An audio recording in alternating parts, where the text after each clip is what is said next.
wabarakatuh. Selamat siang teman-teman. Perkenalkan, saya Putri Mayasari dengan NIM 2184202046, Prodi Pendidikan Matematika Universitas Nahdlatul Ulama Lampung. Di sini saya akan mempresentasikan proposal penelitian dengan materi hubungan motivasi berprestasi dengan hasil belajar matematika siswa SMP Negeri 2 Purbolinggo. Materi yang pertama yaitu tentang landasan teoritis. Yang pertama yaitu konsep belajar dan prinsip belajar. Belajar merupakan salah satu kebutuhan hidup manusia yang vital dalam usahanya untuk mempertahankan hidup dan mengembangkan dirinya dalam kehidupan masyarakat dan bernegara. Karena belajar selalu berhubungan dengan perubahan yang terjadi pada segala aspek kehidupan jasmaniah dan rohaniah. Melalui proses belajar, maka seorang siswa akan mendapatkan pengetahuan dari berbagai pengalaman yang dialaminya.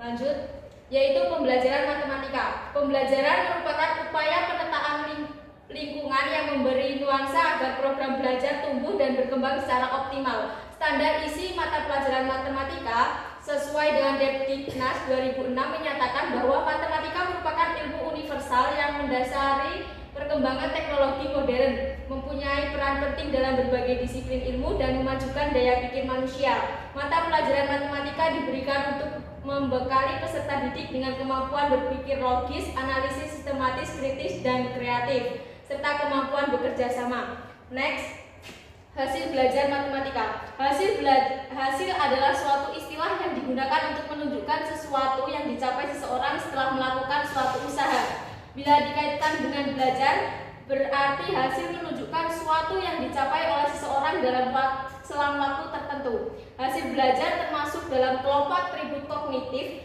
yang respon.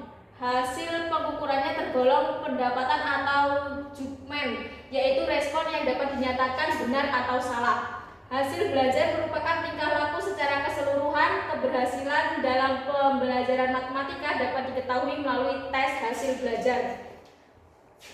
Faktor-faktor yang mempengaruhi proses belajar dan hasil belajar, yaitu yang pertama faktor internal. Faktor internal itu terdiri dari faktor dari dalam siswa, yakni keadaan atau kondisi jasmaniah dan rohani siswa. Yang kedua yaitu faktor eksternal, yaitu faktor terdiri dari luar siswa, yakni kondisi lingkungan di sekitar siswa. Yang ketiga yaitu faktor pendekatan belajar, yakni jenis upaya belajar siswa yang meliputi strategi dan metode yang digunakan siswa untuk melakukan kegiatan pembelajaran, materi-materi pembelajaran. Faktor ini disebut juga dengan gaya belajar. Selanjutnya yaitu motivasi berprestasi dalam meningkatkan hasil belajar matematika. Motivasi berpangkal dari kata motif yang dapat diartikan sebagai daya penggerak yang ada di dalam diri seseorang untuk melakukan aktivitas tertentu demi tercapainya suatu tujuan.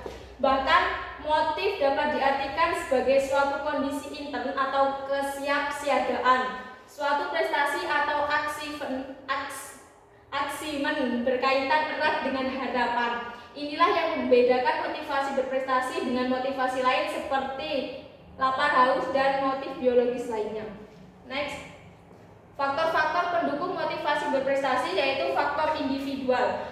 Faktor individual terdiri dari penelitian pada siswa berdasarkan dimensi intrinsik dan ekstrinsik menunjukkan bahwa hanya siswa yang mempersepsikan dirinya untuk berkompetensi dalam bidang akademis yang mampu mengembangkan motivasi intrinsik.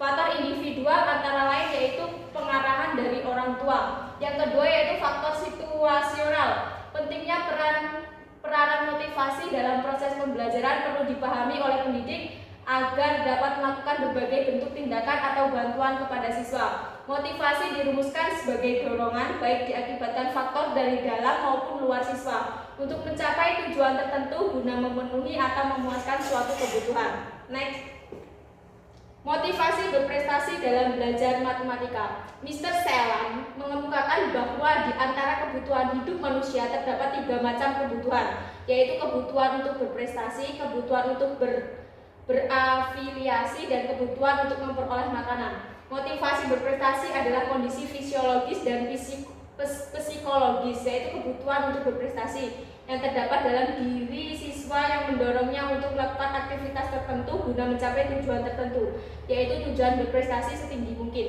Standar keunggulan ini menurut Heck Saunsin terbagi atas 3 komponen, yaitu standar keunggulan tugas, standar keunggulan diri, dan standar keunggulan siswa lainnya.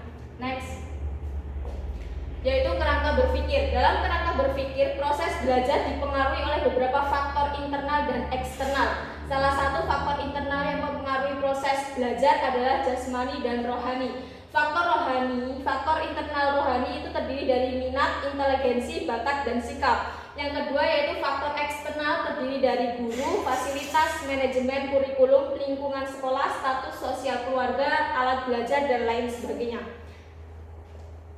Yang selanjutnya yaitu pengajuan hipotesis. Dari kajian teoritis dan kerangka berpikir di atas, maka penelitian mengajukan hipotesis penelitian bahwa terdapat korelasi antara motivasi berprestasi dengan hasil belajar. Itulah tadi presentasi yang dapat saya sampaikan. Bila terdapat kesalahan saya mohon maaf. Saya akhiri. Wassalamualaikum warahmatullahi wabarakatuh.